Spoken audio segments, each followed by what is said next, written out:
and welcome back to week number 4.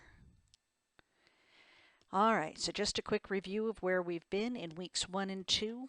We talked about our founding documents and the Constitution, Bill of Rights. We talked about the concept of federalism, dual federalism, and cooperative federalism. Drew a blank there for a second. We talked about the Pendleton Act, and that was the beginning of us as public administrators, and Wilson's dichotomy. Talking about that dichotomous relationship between politics and administration.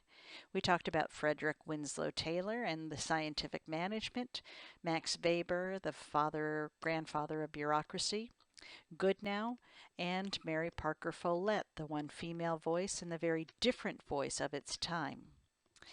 Last week we talked about Gulick and we talked about Poscorb and how to say that. We talked about Chester Barnard and his formal and informal communication patterns.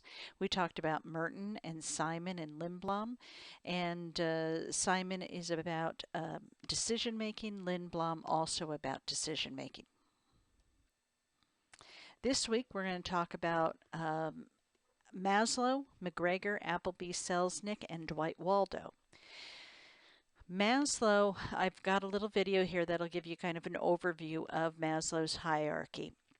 What I want you to pay attention to as you're reading through the book and as you're watching that video is to really start getting a sense of what did Maslow mean by all this. Maslow was not a PA theorist, but a psychology person, and he was trying to talk about what motivates people. Well, when we look at Taylor didn't care what motivated people other than do it and do it his way. Max Weber didn't really care about motivation. Motivation was really not part of it until maybe we could argue maybe Mary Parker Follett came around. Now she started talking about people need to, that reciprocal relationship, that I need to care about you, you need to care about me, I need to help you, you will help me. And in that, we could argue there's a concept of motivation, that people need to be motivated in order to work. But Maslow starts bringing that together in the mid-1900s, 1943, with his article. As you read this, and we're going to talk about this in just a minute, as you read this and all the other articles, I want you to really think about, do you agree with him? It is perfectly fine that we don't agree with our theorists. Maslow's going to argue you have to meet your base needs before you can move up his hierarchy or be motivated by those higher and higher levels, according to him. Is that true? Do I need to be concerned about safety before I can care about belongingness? And then try to come up with examples. Well, is that true for people, first responders or in the military? Was that true for people like Mother Teresa, who put themselves in danger for what might be what she considered her own self-actualization, or doing what she was, self-actualization, the top one? Am I doing what I was put here on earth to do? Am I doing what God needs me to do? Does that trump some of these other things? As a master's student, and we're going to talk about this in just a minute, the difference between a master's and doctorate students compared to undergrad is that we have to begin critically thinking and finding examples and begin finding out, do these theorists agree, and do I even agree? You are the next generation of theorists out there. You are the people who are going to be the next Maslow and McGregor. The next theorist we're going to talk about this week read about this week is Douglas McGregor. That really only has one S in it. Sorry about that. That's okay. All right, Douglas McGregor. McGregor came up with this theory X and theory Y. Now again, Maslow is a motivational theory. McGregor is about the psychology of the manager. With this theory, we don't care about what is actual or what is true. It's just, what does your gut inside tell you? So if you believe that people are not going to work hard, that they're lazy and they need to be watched until they prove you otherwise, you would be theory X. So do you kind of expect the worst and hope for the best? That's a theory X manager. Or do you assume everybody is going to work and that they are going to be motivated by themselves and I don't need to do any of that and they're going to solve problems, then I'm a theory Y manager. Most people think theory Y is better. There is no better or worse. It's just, what does your gut tell you? Some of my students would say, well, if they're theory X managers, they're usually pleasantly surprised, and then they can give people more freedom once the people have proven themselves. It's interesting, people who tend to be a theory Y manager tend to tell me they're disappointed more. So I want you to look at McGregor's um, theory, and do you believe that we are in our gut innately one way or the other? Are people kind of born to be a theory X manager or born as a theory Y manager? Are you born kind of thinking the worst and hoping for the best, or are you thinking people are good people and they're going to do the right thing?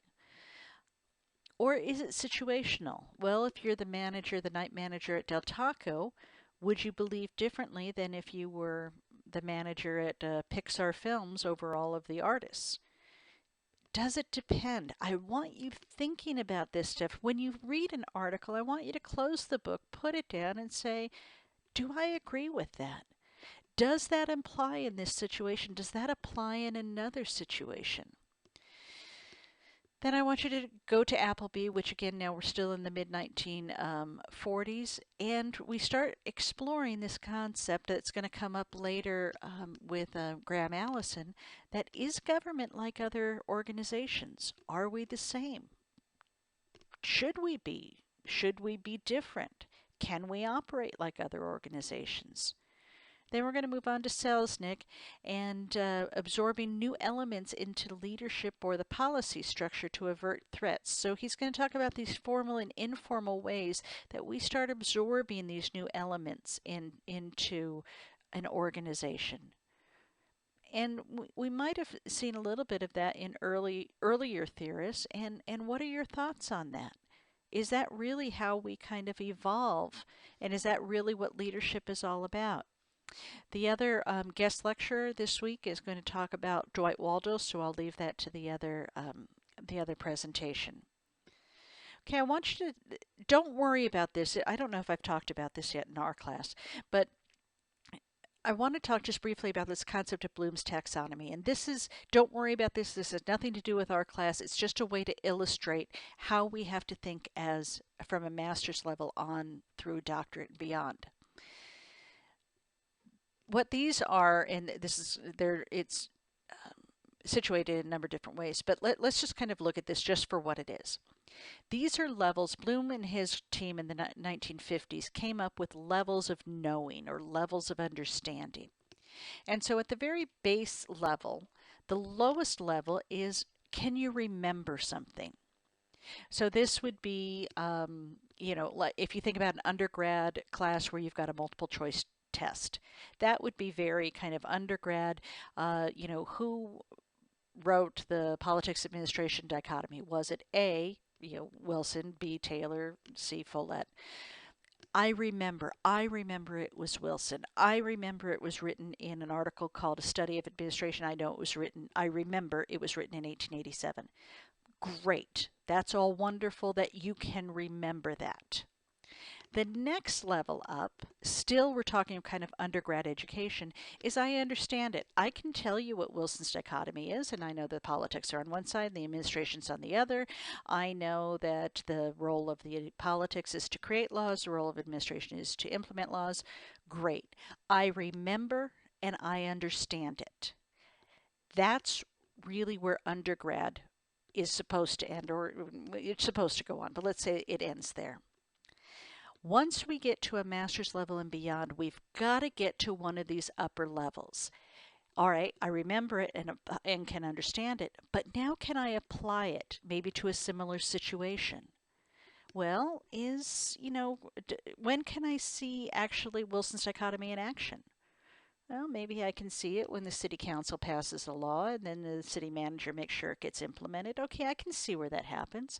Can I see where it doesn't happen? Well, is there kind of overlap where the politicians have influence over the administration and vice versa? The next level up, any of these upper levels are fine for us. Can I analyze it? Can I kind of explore, take it apart or explore different relationships? Can I evaluate it, make a judgment about it? Well, is Wilson's dichotomy a good thing? Should we change it? Should we adjust it? Do we not have the theories anymore, knowing what today's day and age is all about? If you look at the Constitution, do we need to change it? Do we need to amend it? Can I create something new out of the parts of whatever I see? If you're getting comments from me that maybe your papers are reading kind of like a quote book report, that probably means you're sitting at those lower levels. You're telling me about Mary Parker Follett and you're telling me about her theory. I get that because I've read it too. At a master's level, I'm wanting your take on it. I'm asking for you to be the next theorist out there.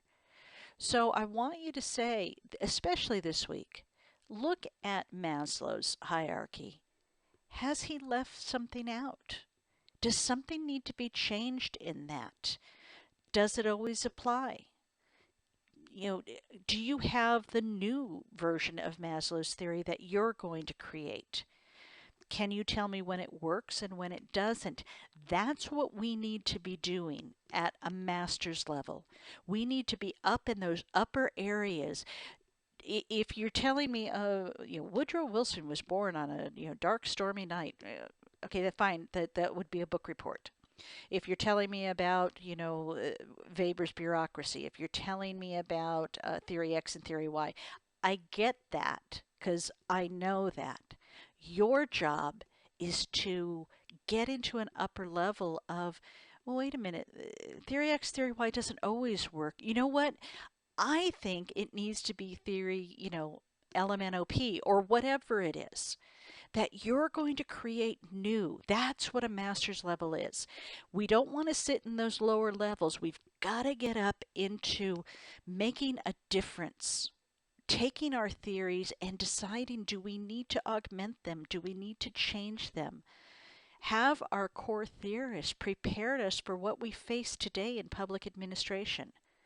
The easiest way to get into one of those upper levels is to apply these theories and apply it and try to break it. Can you find a time where it doesn't work? All right, so hopefully that gives you a little more context as to what we're looking for at a master's level, which is beyond just that book report, just beyond those lower levels of Bloom's taxonomy. Again, Bloom, it has nothing to do with our class. It was just a way for me to kind of visually illustrate what I was talking about. All right, so the files that are in this week's lessons is we've got the guest lecture on the administrative state, and we've got some notes about behavior and motivation. When we're talking about motivational theories, that we're talking about Maslow. And throw some theory X, theory Y in there as well. There's 2 TED Talks I'd like you to watch this week, in addition to the other things that we're covering in this lecture. PowerPoint for this week, going to be due on Sunday night as usual. Let's see, what are we doing this week? Comparing and contrasting one author presented this week with an author presented in week 3. So take one of our new people and compare and contrast them. Now again, what I'm looking for here is not necessarily just a regurgitation of the information. We're looking for the compare and the contrast. So when you're developing your PowerPoint, do your title slide, what's going to be covered in it, but then rather than giving me just a recap of the theory, compare 2 of those theories. How are they similar? How are they not similar? And then contrast the theories. So think about your PowerPoint slides. Do you need to use some graphics or something in there to kind of illustrate where they overlap, where they don't overlap? And to maybe get us to that next level that I'm looking for, I want the next slide, or however you're going to structure this, doesn't have to be exactly like this, an example of when the theories apply or don't apply. If you think about, there's circles that you have the 2 circles overlapping and one's here, and then there's the overlap in the middle. I'm not suggesting that particular graphic, but think about that. How can we, are there times, think about different agencies within within law enforcement, within public administration. Think about law enforcement versus DPSS versus the planning departments versus FBI versus IRS. So let's think of some examples in the application. So sometimes, and you'll see it in my notes depending on what I've given you on feedback, we're trying to move theory to practice.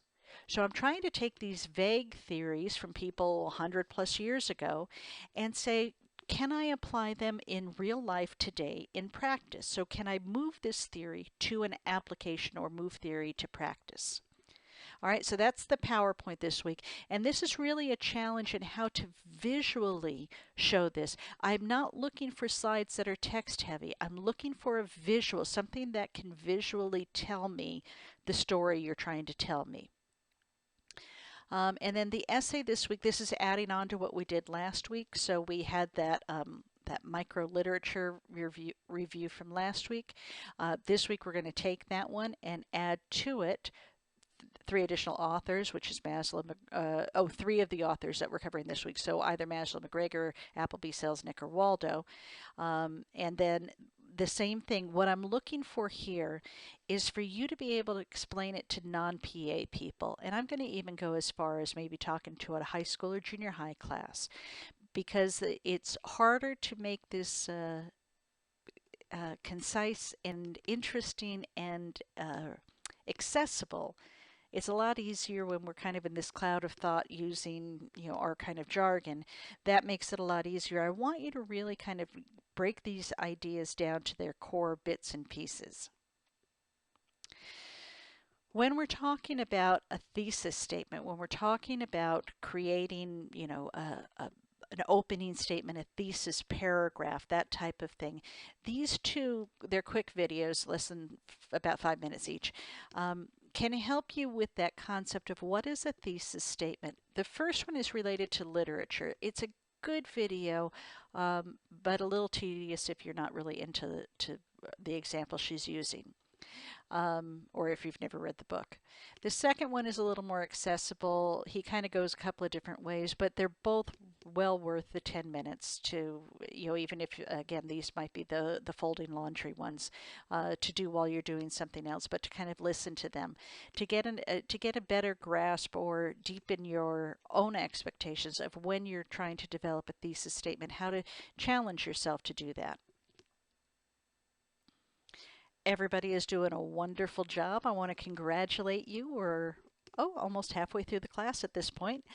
So I want to wish you all a wonderful week and have a very blessed week. If you have any questions, please let me know. Look forward to hearing from everybody soon.